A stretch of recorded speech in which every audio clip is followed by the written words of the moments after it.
This is the White Coat Investor Podcast, where we help those who wear the white coat get a fair shake on Wall Street.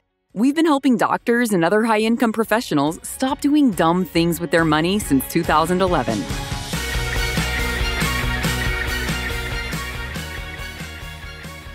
This is White Coat Investor Podcast number 353, Controversial and Aggressive Tax Deductions.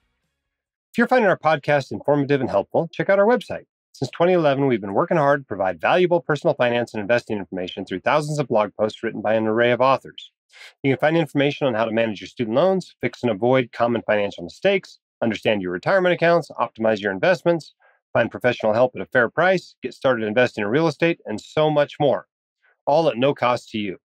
You can find out more about the courses we offer, the conferences we put on, the newsletters we provide, and interact with other WCI readers and listeners through our online forum. Head over to whitecoatinvestor.com to start learning today. You can do this, and the White Coat Investor can help. All right, we got a great quote today for our quote of the day. It is from Morgan Housel, who said, "There are over 2,000 books picking apart how Warren Buffett built his fortune, but none are called, 'This guy's been investing consistently for 3/4 of a century.'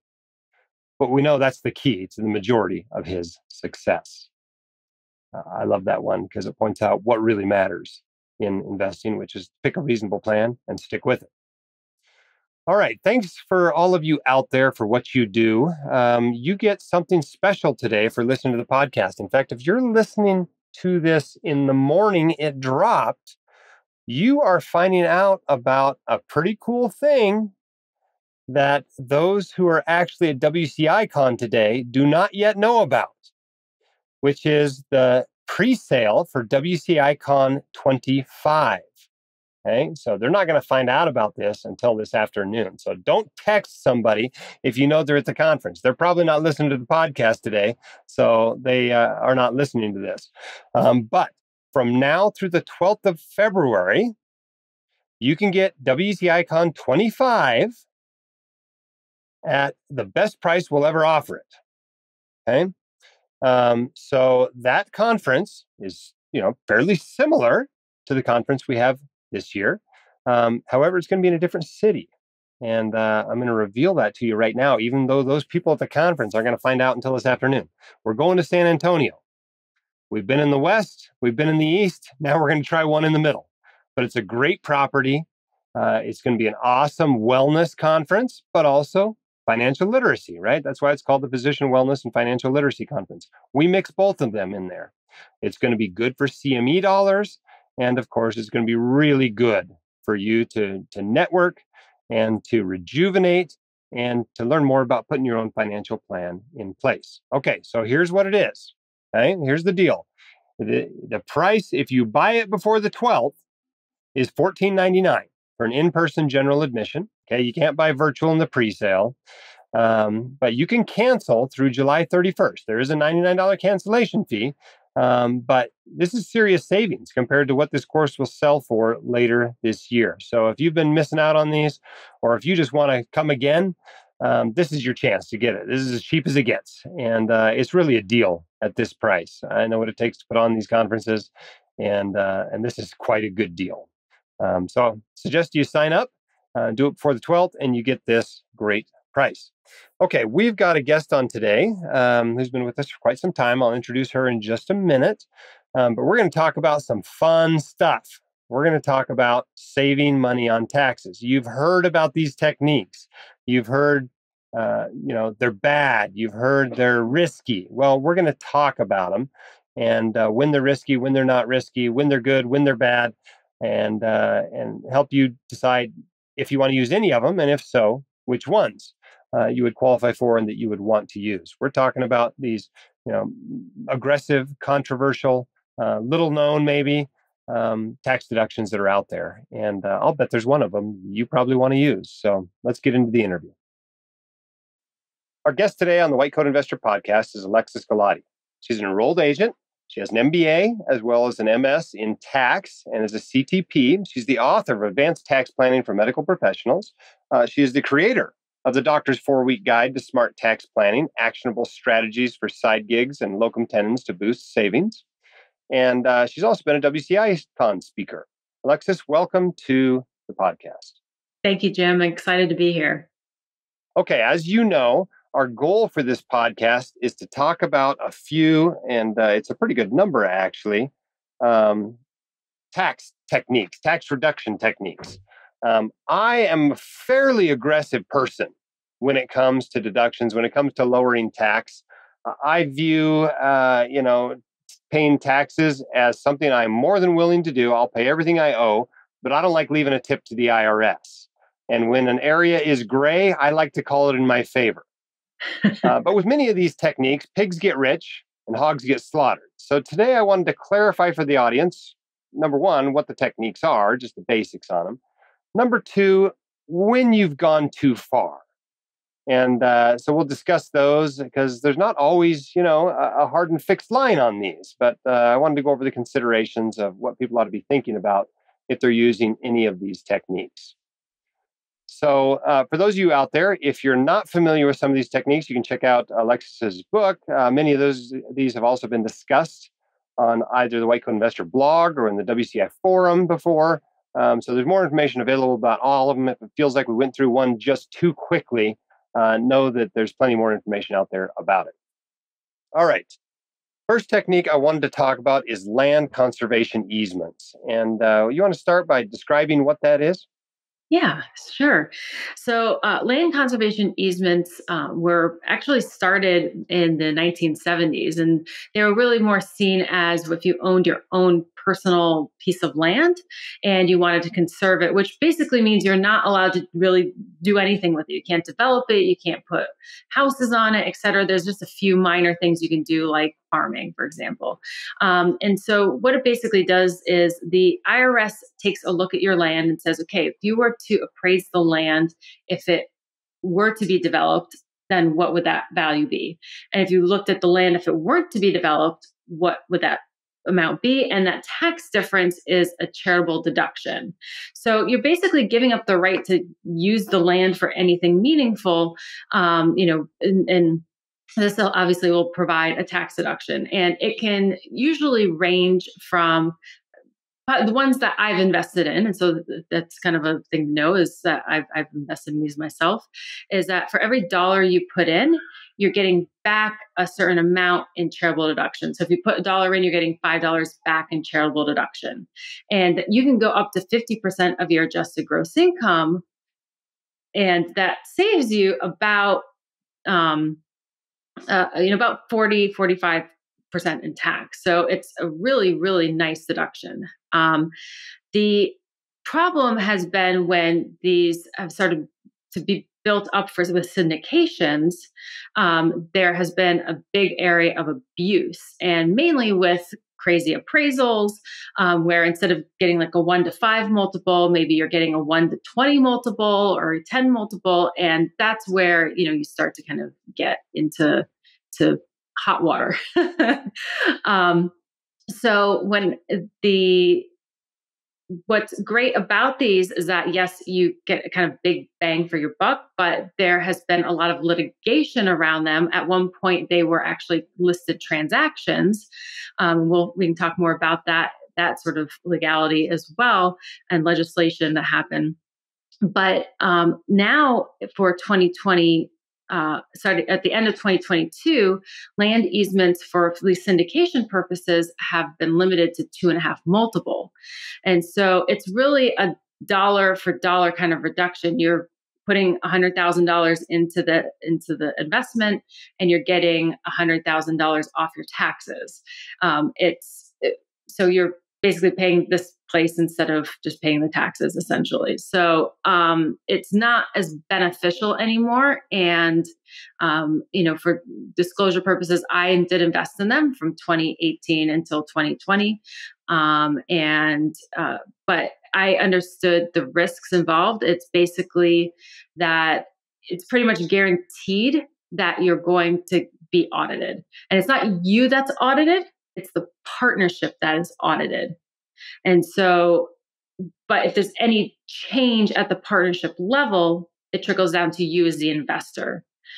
So you have to understand that risk, but know that if you are working with a proper program offer, that they do have audit funds. And so they usually have about $500,000 of audit funds. They've set things up properly. I went through a lot of vetting to feel comfortable with it myself, and through a lot of years before I even felt comfortable doing it. And so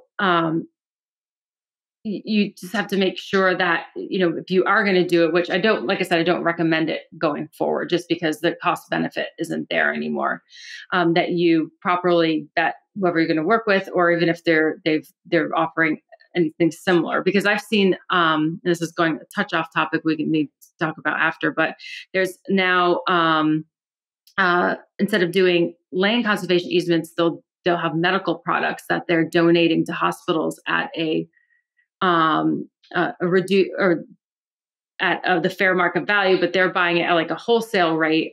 And then, you're getting, up to 50% AGI again, and et cetera. But I've seen started happening in the past few years. And it's not, I'm not comfortable with it yet. Yeah. Maybe we ought to explain for those who don't know what a listed transaction is. What does that mean? Yeah, so that basically is kind of the I guess the more media appropriate name is the dirty dozen list. And so these are just transactions that the IRS is looking at closely, and more for the abusive transactions. And so that's very important language. These transactions are not considered illegal. It's just they've been abused in a lot of areas. And so another one I think we're going to be talking about in a little bit, like captive insurance companies were on that list for a while. And like both with the captive and the land easement, both of those were actually taken off the list retrospectively because the IRS did not go through the proper motions to put them on the list properly. And so technically, looking back, they weren't ever on the list, but yes. So they're basically just strategies that the IRS takes a closer look at and scrutinizes further. Yeah, I've talked to some other people about this and looked some other stuff up about it. Ike Devji, he does a lot of asset protection kind of stuff. He calls them the tax scam that doctors sell each other. So I think it's something that is fairly prevalent out there in the medical community. And there's somebody else, a law professor around here, that said that, yeah, it's possible to have one that's okay, but I haven't seen it yet, And so this one's definitely, I think, on the aggressive side, like in Star Wars, when they talk about aggressive negotiations, they're talking about a lightsaber duel. But it's interesting as I talk to tax people, I find some are very, very conservative and never want to do anything that could even possibly, look bad in an audit and so forth. And then other people are fairly, on the other side of the spectrum. Where would you place yourself on that spectrum? I am of the spectrum. All the strategies are court tested, IRS approved. I don't put anything on a tax return I don't feel comfortable defending in an audit. So even if they're, we're playing in the gray area, as long as I feel comfortable defending it, then I'll go for it. So, I mean, there's going to be items on this list that we're discussing today that I wouldn't touch with a 10-foot pole, but that's because I just don't feel comfortable that I could, make it stand muster in an audit. But with land easements, I've followed the legislation around it really closely, and I have really great resources and some of the top attorneys that defend these as well that I've spoken with. And so and when I've also done the math, if you were to take the tax savings that you receive and over the 6 to 10 year period that this investment is open, because the thing is that at least the ones that I invest into, they do a land conservation easement, but they also put some of the money that you've invested into a strategic fund that also invests in other real estate, venture debt, there's other ton of investments.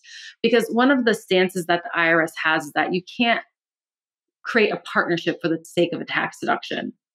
So this allows it, yes, we're investing in this one development, but we're also investing in other things as well. And so over that 6 to 10 year period, you are earning some money off of your investment. But it's small compared to obviously what the major tax benefit in that first year that you have. But I found that doing these, that if you take that investment or the tax savings, and then you invest it even in an ETF, which over the past 10 years, it's been about 9% in earnings per year, you'll earn more off of that savings than you would in the interest and penalties that would be involved if it were even to be completely denied. And from my research and understanding is that even the ones that have been adjusted, on average, you're still maintaining 80% value. So you're maybe getting adjustment of 20%. And so it's kind of like playing an interest game, essentially. So it just, with this strategy and any of these strategies we're talking about, it really depends on your situation. It really depends on how you or your advisor feels about those situations and whether they're willing to, feel comfortable in defending it before you even think about investing in it. The education is extremely important. And that's one thing with Cerebral and what we do is, we don't take any commissions or kickbacks. We don't sell any products. And it's really about educating and showing the options. So then that way you're at least aware of them. And then it's up to you whether or not you want to move forward with it. All right, let's move to the next one on the list. And we had somebody on the podcast a few weeks ago talking about captive insurance companies. He's, basically, sells them, for lack of a better description, as 831B plans. Your thoughts on how captive insurance companies work and where the line is when it becomes abusive? Sure. So I have not had any clients that have done this plan. I've recommended it to some of my clients. And the major reasoning behind it is because you're able to really help mitigate risk within your business. But you have to earn enough money to make it a good cost benefit, because they're very expensive to administer. They're very complicated to administer. You have to use a company that is dedicated to them. I highly don't recommend doing them yourself. But essentially what you're doing is you're creating your own insurance company. And instead of you paying some other insurance company these high premiums, you're able to move the money from your business being taxed at ordinary income tax rates to being a deduction, for your business. So like, let's say you pay $100,000 in premiums, and that $100,000 is income to your captive, which is basically a C Corp, but you don't have to pay tax on. I think right now it's about $2.5 million in premiums. So your captive's not paying any tax on it. It's going and investing in it. It's going into a pool that basically, if you do need to make claims, then you can do that. But what's great about it is at the end, when you want to close it down and take the money out, it's now being taxed at capital gains rate. So that's a really nice savings. But I've seen other advisors, when I've gotten their plans, when they're recommending these, they're in my opinion, you need to have at least $2.5 to $3 million gross in revenue before it's even a good cost benefit. Because this is costing anywhere from like $50,000 to $100,000 a year for you to administer properly. So, which is a deduction not in the first year, but in subsequent years.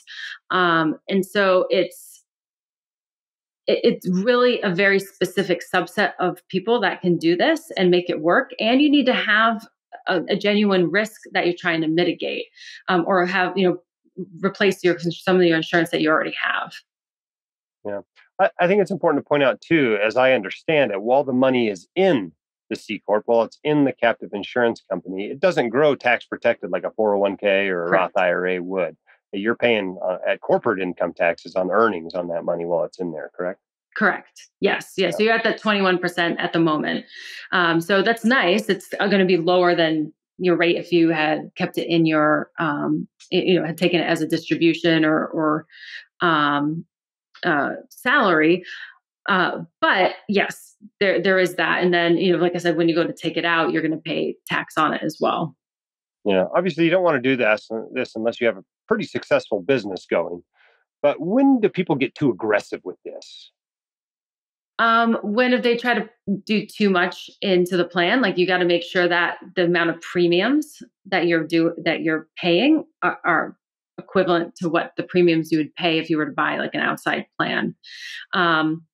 And also too, trying to do it yourself. I've only seen that it wasn't one of my clients, but a colleague who had a client that tried doing it themselves, and it was a big mess. And like they got in a lot of trouble with the IRS, and they ended up having to close it all down, and tons of penalties, tons of interest. Yeah. All right. So the previous two we've talked about land conservation easements and captive insurance companies. I've never done either of those, but the next four things we're going to talk about, I have done and continue to do. Most of them. The first one is self rentals. Basically, you are renting, for example, your home to your business. Tell us how this works and when you've gone too far. Yep. Some of you might know as Augusta rule or the 14-day rental rule. It's called the Augusta rule because it originated in Augusta, Georgia, where the masters are at. And I actually have some clients that do this. They rent their home for 2 weeks and during that masters, and they get $30,000, $40,000 in income, and they don't have to pay any tax on that income. So basically, if you keep your home under that, those rent your home to your business for those 14 days or less, it doesn't have to be consecutive. You have your business gets a deduction for the rent, and then you as an individual don't have to pay tax on that income. So, and it has to be your primary residence. So that's one of the catches. It can't be other another rental property or anything. It has to be your personal residence. And one area that I've seen people get in trouble besides, not using the proper home is that they try to do too big of a reasonable rental rate. So there's definitely, I've seen this strategy so much on like TikTok and social media, and I'm a little more conservative in this area when it comes to the determining reasonable rental rate. But you can look at comparable Airbnbs. You can also look at conference rooms in the area, for like Regis centers or hotels, etc. And what I like to do is get a price per square foot of what a 1-day rental would be for something like that, and get like 2 or 3 of them, average them out. And what a lot of people will do though is they'll take like a super nice Airbnb and say, oh, it's $2,000-$3,000 to rent for the week or the month or something, and it's not comparable to their home, or they try to do it for the entire house as well. I tend to go and say, hey, get that price per square foot, that average, and then apply it to the areas that you're using. So like, I don't include my home office because I'm doing my home office deduction. I don't include the upstairs where my kids' bedrooms are at and like the playroom. I just do it for like the kitchen, the living room, the hallway to the bathroom, things like that. And so that's definitely a lot more conservative than other people. But I always try to look at things from the eyes of an auditor. And so, like, for example, if I tried to include my home office, they'd be like, well, I can see that as being double dipping. And so, yeah, that's kind of my take around it. Yeah. And that's how we've done it, is comparable Airbnbs. We actually print them out on the day, that meeting was, and keep them and keep those in file in the event we're ever audited. But I think I might actually be more aggressive on this one than you are. I generally have used the whole house. I've not tried to limit it to, whatever space was touched for the meetings we have there. WCI doesn't have a headquarters outside of my house. And so that's what we've done there. Okay, yeah. Let's go on to the next one. The next one is employing your spouse or children. Also something that I have done. Tell us about this, how it works, why you might want to consider it, and where the lines are. Yeah.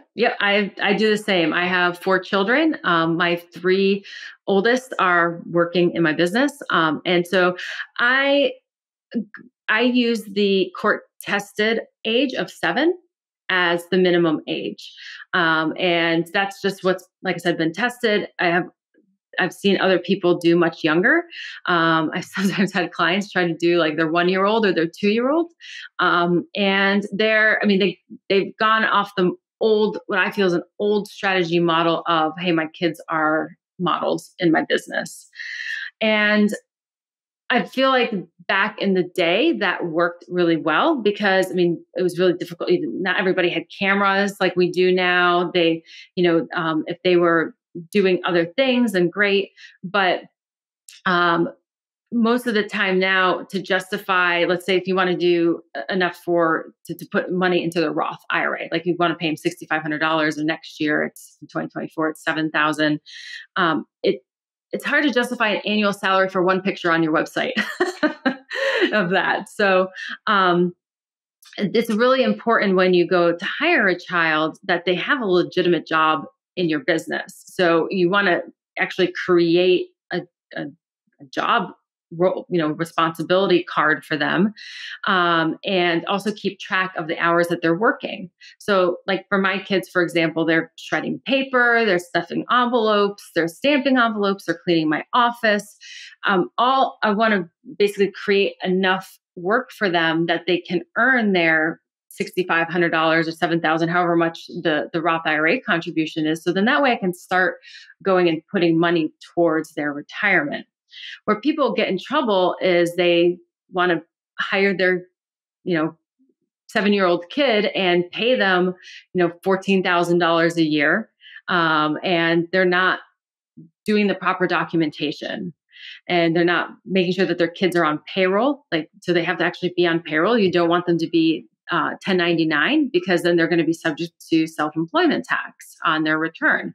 So, but it's great if you have like a sole proprietorship or a partnership. You're not having to pay any tax on, at all, income tax or, for federal or state, as well as Social Security and Medicare tax if they're in either of those types of entities. If they're an S-Corp or a C-Corp, yes, you have to pay Social Security and Medicare. But yeah, overall, the major areas that I find people having problems is not properly documenting, not having a separate bank account for their kids, putting that money into there, going and spending that money on non-kid things, whether it's their retirement or, parents take it out and then spend money, at the grocery store or such instead of on kids' activities, et cetera. So it really needs to be geared towards the kids. But the whole point is to try to write off some of the support and get a deduction for the business. And then you're shifting that income from your higher tax bracket to their, ideally zero tax bracket. Yeah. I think the keys are legitimate work, legitimate pay for that work, right? And then proper documentation, because they're employees. You got to do an I-9. You got to do a W-4, W-2, W-3 every year. You got to have a time card. You got to have a separate bank account. And as you mentioned, I don't want people to gloss over this too quickly. This doesn't work for a corporation. It only works for sole proprietorship or partnership where the only owners are your parents. So if your structure of your business is an S-Corp, you're going to need another business if you're going to do this. I've never paid my kids enough to max out a Roth IRA. I always thought that was a little excessive, even with a good timesheet for the work they were doing. But I paid them a few thousand for a number of years. So it's, have you seen this sort of thing audited frequently or no? No, I mean, knock on wood. I don't see it very often. I know some people worry about, how can my kid be working? Aren't there like child labor laws and such? But there is a federal exemption against that, especially if your kid's working for your personal business. And I have to disagree with you a little bit on not doing it for a S-Corp or in the C-Corp, a corporation. You can still do it.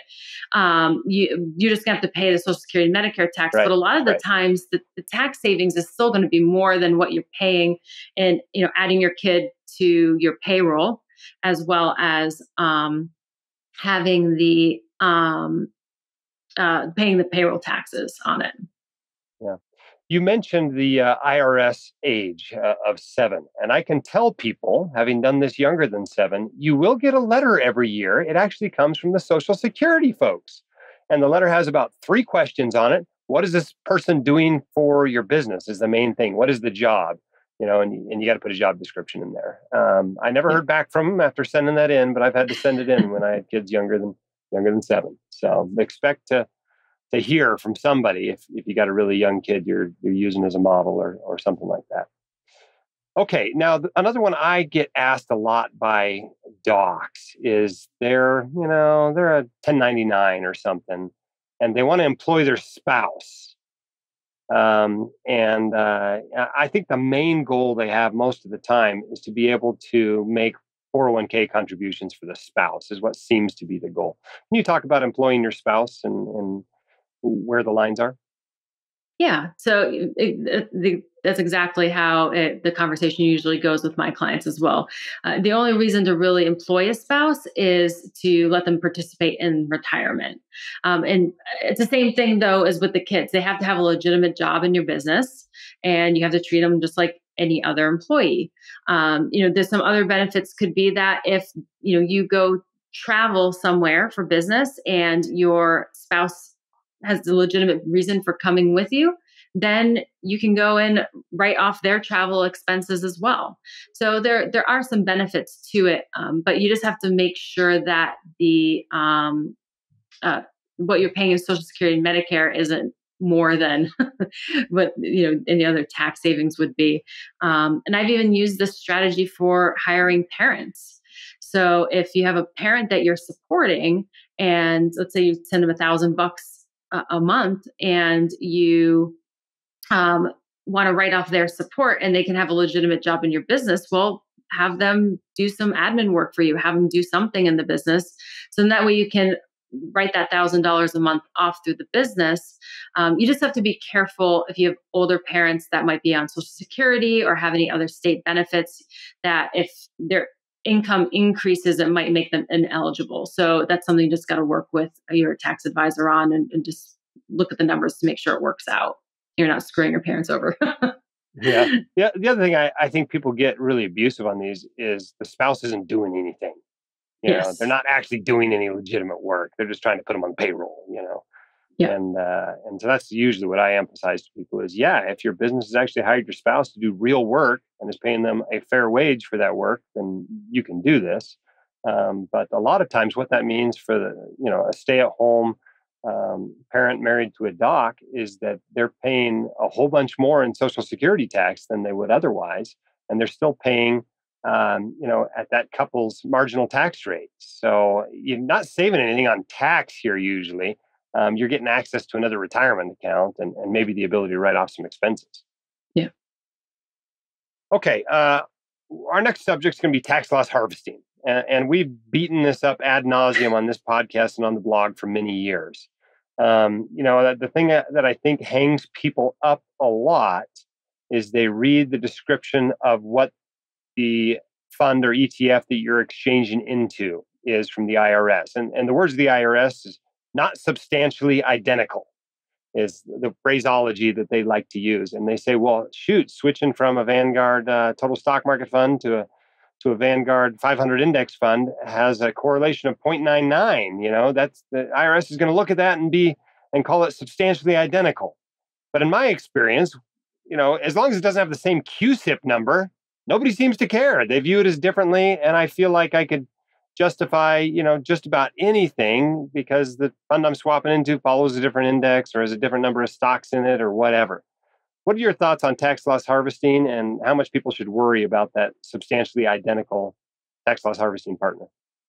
I agree with you 100%. I've never seen it ever brought up in my 20 plus years in this industry. And he's also being an NTPI fellow, that's a 3-year fellowship that I did in IRS representation. That wasn't even something that was ever brought up as a major item. And I think the only time you have to worry about it is if you're doing something else on your return and then they start looking at it, trying to dig for other things to kind of nail you on. So, if it's again, like you said, if it's a low correlation, then I don't really think that there's going to be much of an issue with it. Yeah. Okay. All right. Our next one's setting a low salary, forming an S-Corp and then making your salary really low to save on, certainly Medicare taxes for most docs. Sometimes people set the salary so low they're actually saving on Social Security taxes. What are your thoughts on this strategy? How do you know when somebody's taking it too far? When they're not paying themselves a reasonable salary. That's when that is. Yeah, with everybody that I work with, when it comes to the S corps and even the C corps, I want to make sure that they are paying themselves a reasonable amount. And there's different methods, but my favorite is the many hats method, basically. And so the problem is that people just assume like, hey, like I'm earning X, and so gross revenue, I'm only going to pay myself this much to save on that Social Security and Medicare. But this is one area that the IRS loves to nab people on. I mean, if this is probably, I would say, the number one thing that is audited on S corps, and so you need to really take a look at what your rate is. If you were to hire yourself off the street, and you can then take a blended rate, though, of the different jobs that you do in your business. So, yes, you're a physician, but you are also your travel agent. You're also your admin. You're also doing your bookkeeping. Depending upon if you're doing it all yourself or if you have employees, et cetera. And you got to allocate your time between. So if you're working 40 hours a week. And that's the standard, by the way, for a reasonable comp. They don't look at, if you're a physician, you work 80 hours, like the comp is still based off of a 40-hour week. And so you take your 40 hours, and if only 60% of your time is actually doing, work as a physician, then we only want to take that higher rate for that 60% of the time. So taking a blended rate is great, but you have to substantiate it. You have to look at the different jobs that you're doing, find an average rate. And you can look at census data, you can do research, go look on, salary.com or all these other websites, to determine what would be reasonable for you. And then, take that blended rate. So then that way it does help to lower your salary. But where people try to get cheeky and, just do it too low. I mean, the IRS is, might take a few years for them to find it, but they'll nab you for it real fast. And then you're going to owe interest and penalties and payroll tax penalties and interest, which are far worse than income tax penalties. You don't want to screw around with payroll. Like, you got to make sure you're doing it properly. Otherwise it can really bite you in the butt in the end. Yeah. So, a good example of a doc who's abusing this. Let's say it's an ophthalmologist who's actually practicing full time and claims a salary of 50 grand. That's going to be a big red flag, right? Exactly. Yeah. The IRS has these statistics. And so, if they see that, hey, this is really low, like they might, need to inquire, like, hey, why was it so low? Like, did you have to take medical leave or, something else happening? There are some legitimate reasons for taking a lower salary from, 1 year or more. But again, if you can't substantiate it, then, they're going to go and get you with those interest and penalties. Yeah. A couple of rules of thumb that I've heard and probably even used over the years. Tell me what you think of them. The first one is, especially for a doc, don't set your salary below the Social Security wage limit. That way you're only saving Medicare taxes and it doesn't look quite as abusive to the IRS. And the other one is, pay yourself at least 50% of what the business is making as salary. Do you think those rules are worth anything? You think it's really about getting into the details and just figuring out what a reasonable salary is? Or is there some value to those rules of thumb? The IRS has not provided any guidance or has any set formula for figuring out what's considered reasonable comp. I never ever go based off of percentages. That's because I've seen where when I've run reasonable compensation analysis for my clients, I've even had like ophthalmologists, for example, that will, their salary is below, the Social Security wage amount. And so it just depends on what other jobs you're doing and, and everything. And so I think it is worth the time to investigate, like I said, all the jobs that you're doing and find the proper hourly amount and then take the average between all of them, or the blended rate, between all of them. And it's something that you only really have to do maybe every 2 to 3 years, or if there's like a big change event in your business, or you retire, or, slow down, or, maybe only start to work, 3 or 4 days a week. So I've never seen any merit to those standard amounts. Fair enough. Okay, let's get into the next one. And this one's really popular among direct real estate investors, and that I've seen. That's where this comes up most often, is cost segregation studies. Can you describe what that is, and when somebody's maybe taking it too far?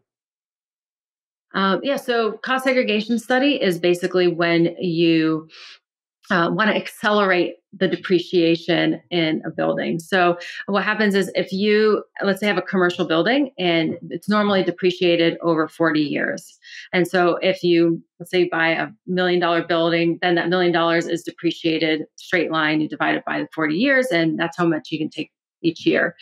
But with a cost segregation study, what it does is it takes that $1 million and then breaks it up into different components of the building that have a different depreciable life. So for different parts of the building that have maybe a 5 to 15 year depreciable life, you can take that amount and depreciate it over that shorter period of time. And then you can start getting into like bonus depreciation as well, and et cetera. So what ends up happening is you get a really nice big deduction that first year. And then then you still get, nice little deductions continuing forward. But the point is that you're accelerating that depreciation. Where people can get into trouble is that they don't do a proper cost segregation study. Really, you should be working, if your building is itself is worth, like, usually I'd say the hump is about $600,000 or more, then you really need to have a proper cost segregation study done. There are different tools out there for doing like mini cost segs for properties that are not as expensive. But not what I've found is that generally overall, this is a very legitimate, strategy and a great way to reduce. But where also two people can get in trouble is that they don't realize that unless you are doing rep status, or maybe you have a short-term rental, like, you can actually get a benefit of those that accelerated depreciation. You're spending unnecessary money on doing that cost segregation study. So, if you're subject to those passive loss rules and you can't take any losses against your ordinary income, because, as I mentioned, you don't qualify for that short-term rental or rep status, real estate professional status, then you've, like I said, you've just paid too much money for something that really doesn't help. And you don't. And the problem is that even if you did it in the beginning, you're like, hey, I'll get rep status next year. That's still considered passive losses. You can't change the character of those losses from prior years to now be considered active. So it's always best to wait until you're going to qualify to actually take the loss before doing it. Yeah, good tips there. Not really a do-it-yourself project. That's kind of what I've taken away from cost segregation studies. You got to hire a firm that kind of specializes in these. And if you don't qualify for the short-term rental loophole or real estate professional status, it's not worth doing. Basically, yeah. Okay, let's get to another one that you occasionally see, usually more in the world of reducing estate taxes, which is a qualified personal residence trust, a QPRT, basically an irrevocable trust that allows you to get your home out of your estate to reduce the amount of estate taxes that gets paid upon your death, but they also allow you to remain living on the property with the retained interest in the house for some period of time, and then the rest is transferred to the beneficiaries as remainder interest. Who should be thinking about these, if anybody? Yep. If you have an estate problem, basically, it's when you want to start thinking about that, because most of the time your residence will be a large portion of your estate. And so, but the problem with these is that you lose your step up in basis, and that could be a significant tax savings for your heirs, basically. And also, too, you don't any after a certain period of time, if you're still living and you're living in this house, and it ends, you have to start paying tax essentially to your beneficiaries, not tax, sorry, rent to your beneficiaries. And that rental income is taxable to your beneficiaries. So, like, if you don't have a good family dynamic, then that could start to be kind of sticky situation. But my major thing is the fact that you lose that step up in basis. Yeah, that is a big thing, and something those of us with estate tax problems definitely worry about. The mainstay of our estate tax plan is a trust in which that step up in basis is lost. And so you got to look at it and offset. Well, is the savings in estate tax going to be worth the additional cost in income tax down the road when these things get sold? And in our case, we decided it was, but certainly a lot of people may decide just the opposite. And this would be a total waste if you don't end up with an estate tax problem anyway. Yeah. And that's the problem, is that we don't really know where estate tax exemptions are going. It kind of depends on who's in power and what they decide. But I mean, right now it's very generous. But I mean, that could revert back to, early 2000 levels, where it was, was like a million, maybe $5 million. And a lot of docs, if they're, doing things right with their finances, will hit that very easily, and then they'll have estate problems. Yeah. Right now, it's 27 million and indexed to inflation, but starting in 2026, it's going to be half that if Congress doesn't change anything. That's already set in place in the law that it's going to be half starting in 2026, and it definitely will grab a lot more people at that time. And obviously, if they reduce it back to where it's been in the past, it's going to affect most white coat investors. But right now, it's 27 million. It's affecting very few of them. So. Yeah. Okay, let's get on to one that I hear about a lot. Everybody's interested in car-related deductions. So let's talk about the Section 179 deduction for cars greater than 6,000 pounds. Can you explain how that works and when someone knows they're abusing it? Yep. So basically, what happens with this is you purchase a vehicle, and if you're using it 100% for business, you can go and write off the cost of that vehicle. And there's bonus depreciation involved, and then that like I said, the Section 179, and so it can be really powerful if you need a car. One phrase I always love that you have is, don't let the tax tail wag the dog. Don't buy a vehicle unless you actually need the vehicle. And I see this all the time with my clients. They're like, "Hey, Alexis, like, what can I do? Like, should I just go out and buy a car?" And I'm like, "Well, do you need the car?" And they're like, no, but it'd be okay. And I'm like, "Well, no, do it." It doesn't make sense. And so, what a lot of people will do is they'll not use that car. Sometimes they'll be a personal vehicle and personal and business vehicle, but they're not using it enough. And there's usually that 50% rule where you need to be using it more than 50% in order for it to qualify. And even if it's not just the first year, if you subsequently go down in the next year, then you can get in trouble for that. So you have to actually be buying a vehicle that will be used for business. Also, too, we'll have some clients that will purchase the vehicle at the very end of the year and drive it 1 mile and say it's all business. And again, that ties into, well, okay, make sure that you're using it 100% for business next year, or at least, over that 50%. So that's generally where people get in trouble. Or I bought a car that really wasn't qualified for that 6,000 pounds. I've seen that happen before too.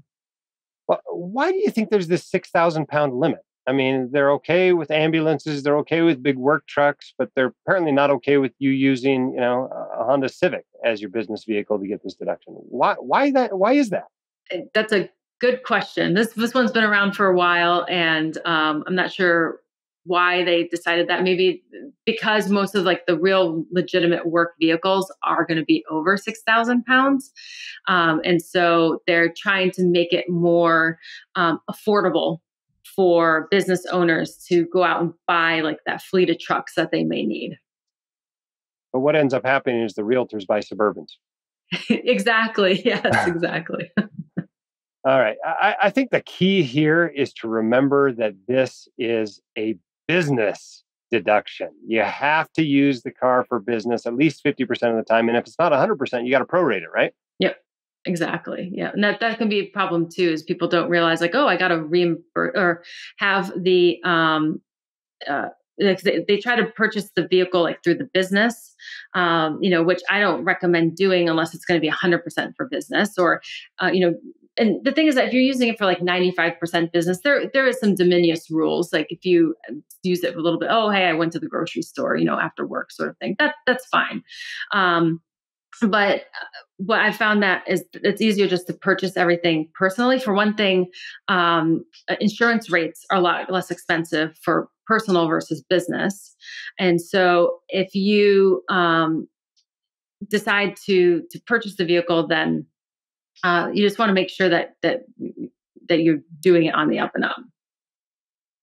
Can you explain to the doctors that out there listening that their drive from their house to the hospital is not business use?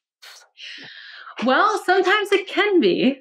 So if you have your home office, then it's a legitimate home office, and you use like a lot of times, like I have some physicians that they're on call, they come home and they're using it to look at images, etc. So they have a legitimate home office. You actually can take your mileage from your home to your other place of business, and that is legitimate mileage. However, if you don't have that legitimate home office established, then you can't do your commuting miles. Now, what does it mean to establish legitimately a home office? Does that just mean you're taking the home office deduction, or does that mean you actually do work in that home office before and after you commute each day? So basically, that you use it for like a home.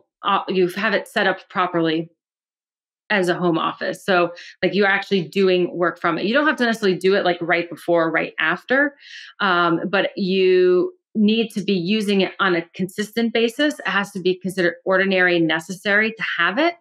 And it's considered a convenience for the employer. And I know to take the deduction for the home office deduction, you have to use it regularly and exclusively. Is that also a requirement if you're trying to deduct your commute? Yes. So like for me, for example, Cerebral is 100% virtual. So I work from home. So if I go from here and I go to a meeting with the client, or I go, to Staples to buy office supplies, that is business mileage. And it can be even too for a physician, like if let's say they're doing the like telehealth, or like I said, I have like my husband, for example, he doesn't have his own home office here at the house, but he looks at images all the time, when he's on call. So if you're using it regularly and exclusively for business, and it has you have that need, it's considered like I said, a convenience for the employer, then yes, you can go and take it. I have not, knock on wood, I have not had any issues with it. Okay, I think we beat that one to death. Let's move on to one I know you're not a huge fan of, and I am not either, but people have probably heard about it and wondered about it. Let's talk about the restricted property trust. And you'll see this out there, and you'll try to figure out what it is. And you read and read and read, and nothing tells you what it actually is, because the people selling it are trying to hide what it actually is, which is usually a whole life insurance policy. Tell us about restricted property trust, what you think about them. Yeah. So I'll full disclaimer, I don't recommend these. I don't do any of them. I don't know a ton about them, because when I hear, I'm like you, my husband and I were talked into a whole life insurance policy when he was in residency. And so I'm not a fan of whole life insurance as well. So when I hear it's like a dirty word. But anyway, so restricted property trust is designed to help business owners, physicians, et cetera, mitigate their income tax. That's kind of how it's sold. The main objective is it's a long-term, non-taxable cash growth and cash flow using, conservative asset class, which is, basically the life insurance policy. So this basically means that when you're putting that in, you're getting a deduction for that. But the thing is that it's not a full deduction. If I remember correctly, you're still having to pay tax, I think, on like 30%. It's considered income. And then so you're only getting like a 70% deduction. And then, the kind of the theory is that when you want to take money out, you can take money out, but it's going against your death benefits. Yeah. So these get sold under lots of different names. Split dollar policies is sometimes what they're called, but it's basically your employer is buying you a life insurance policy, is what it comes down to. And the question is whether the tax benefits of being able to partially deduct the premiums into the policy are worth the fact that your money's going into a whole life insurance policy. And, you got to run the numbers and decide if that's really worth it to you. But it certainly adds complexity to your life. And, my gut reaction to most things, whole life insurance, is I don't want to get involved. I don't want to deal with it because at the end of the day, what do you own? You own a whole life insurance policy, which, I don't really want to own again. So. Exactly. All right. Well, this has been great, Alexis. It's been great to have you on. We'll have links to your course as well as your book in the show notes. Looking forward to seeing you again soon. I believe, am I going to see you this year at WCI Con? Yes.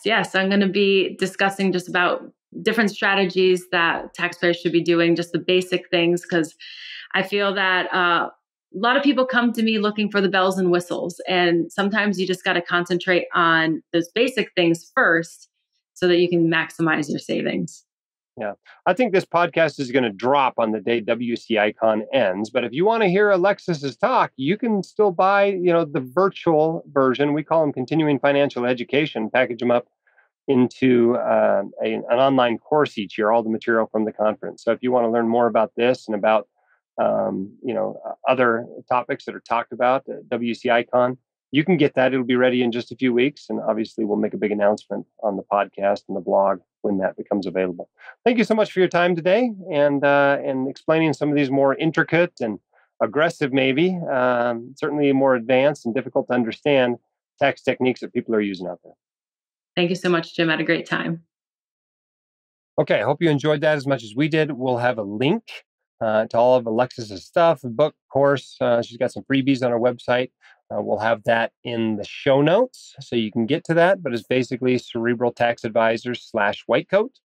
And you can learn more about that. It's fun to talk about these things. And you get to decide which ones of these you want to use. Maybe you want to use a QPRT and you don't want to use a land conservation easement. Or you want to do tax loss harvesting, but you don't want to, form a S-Corp. It's your choice, right? So talk with your tax preparer if you use one and decide which of these techniques you would find most useful. If you're finding our podcast informative and helpful, check out our website. Since 2011, we've been working hard to provide valuable personal finance and investing information through thousands of blog posts written by an array of authors. You can find information on how to manage your student loans, fix and avoid common financial mistakes, understand your retirement accounts, optimize your investments, find professional help at a fair price, get started investing in real estate, and so much more, all at no cost to you. You can find out more about the courses we offer, the conferences we put on, the newsletters we provide, and interact with other WCI readers through our online forum.